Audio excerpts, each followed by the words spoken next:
টেবিলে থেকে যদি চাকরি না পায় পরে কে ঘাস কাটবে?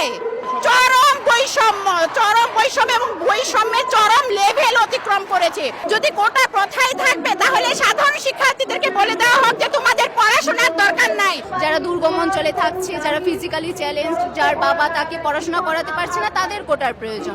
কোটি কোটি শিক্ষার্থীদের সাথে গেম খেলার কোনো মানেই হয় না। 250-টিরও বেশি ডিজাইন অপশন নিয়ে ওয়ালটন স্মার্ট ফ্রিজ, বোঝে আপনার প্রয়োজন।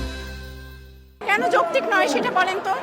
বাংলাদেশ স্বাধীন হয়েছে 53 বছর হয়ে গেছে। 53 বছর পরে এসেও কেন কোটা রাখতে হবে? কোটা একটা চরম বৈষম্য, মেধাবীদেরকে যেখানে চরম ভাবে বৈষম্যের শিকার হতে হয়।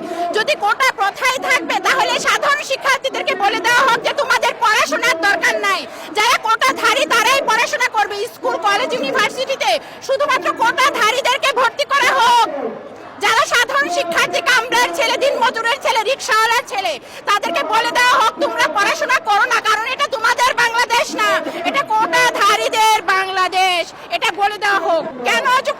কেন অযৌক্তিক বললেন তিনি যেখানে সংসদে দাঁড়িয়ে বলেছেন যে কোটা বাতিল হবে, তাহলে তার রায়কে তিনি কেন আবার 4 বছর পর অযৌক্তিক বলে ঘোষণা করছেন? এটা কি তামাশা পেয়েছেন তারা? আজকে দেখেন, আমরা যে 35 আন্দোলন করেছি, মানে উবাইদুল কাদের স্যার, উনি আওয়ামী লীগের সাধারণ সম্পাদক, বারে বারে বলেছেন যে 35 হবে, 1 মাসের মধ্যে হবে। আমরা 12 বছর ধরে শিক্ষার্থীরা আন্দোলন করছি। লাস্ট মোমেন্টে এসে অনেক শিক্ষার্থী সার্টিফিকেট পুড়িয়েছে, আমিও সার্টিফিকেট পুরানো অংশগ্রহণ করেছিলাম।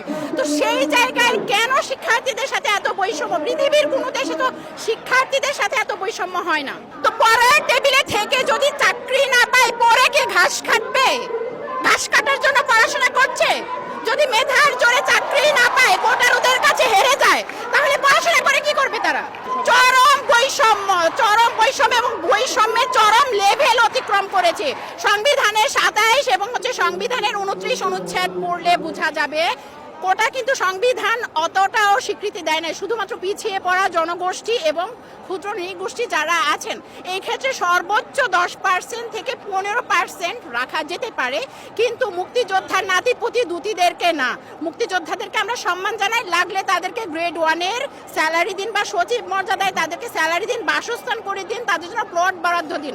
বাংলাদেশের জনগণের কোনো আপত্তি নাই, কিন্তু এই সাধারণ শিক্ষার্থীদের সাথে, কোটি কোটি শিক্ষার্থীদের সাথে গেম খেলার কোনো মানেই হয় না। এরকম যদি চলতে থাকে, বাংলাদেশ আগামী কিছুদিন পরে, আগামী 10 বছরের মধ্যে মেধা শূন্য হয়ে যাবে। মুক্তিযুদ্ধের পরিবার থেকে শুরু করে তাদের সন্তানরা আর্থিক সহযোগিতা থেকে শুরু করে পড়াশোনা, চাকরিতে সব ধরনের সুযোগ সুবিধা পাওয়ার পরেও স্বাধীনতার 53 বছর পরে এসে তারা এতটা অনগ্রসর নেই যে তাদের নাতি নাতনিদের এই পর্যায়ে এসে কোটা প্রয়োজন। আর যদি নারী কোটার কথা বলি, নারীরা এখন পড়াশোনা করছে। যেমন আমি বিশ্ববিদ্যালয়ে পড়ছি, আমি এসএসসি এইচএসসি পাশ করে বিশ্ববিদ্যালয় পর্যন্ত আসতে আমার কোনো কোটার প্রয়োজন হয়নি। চাকরিতে আমার কেন কোটার প্রয়োজন হবে? আমি কোটায় চাকরিটা পেলে আমার যে মেধাবী ভাইটির পদ আমি নিয়ে নিচ্ছি, তার প্রতি যে অবিচার হচ্ছে, এর দায় কে নেবে? আর যদি পোষ্য কোটার কথা বলি, টিচারের ছেলে টিচার হচ্ছে, যার বাবা চাকরি করছে ভালো একটা প্রতিষ্ঠানে, সে শিক্ষক, সচিব বা যাই হোক, যার বাবা চাকরি করছে সে তো এমনিতেই প্রিভিলেজড, তার তো কোটার প্রয়োজন নেই। কোটার প্রয়োজন যারা দুর্গম অঞ্চলে থাকছে, যারা ফিজিক্যালি চ্যালেঞ্জ, যার বাবা তাকে পড়াশোনা করাতে পারছে না, তাদের কোটার প্রয়োজন। তো সুবিধাবাদীদের কোটা দেয়া, তেলা মাথায় তেল দেওয়ার কোনো প্রয়োজন নাই। আমাদের দাবি যৌক্তিক, আমরা সমতা চাই, আমরা কোটা বাতিল চাচ্ছি না, আমরা কোটা সংস্কার চাচ্ছি।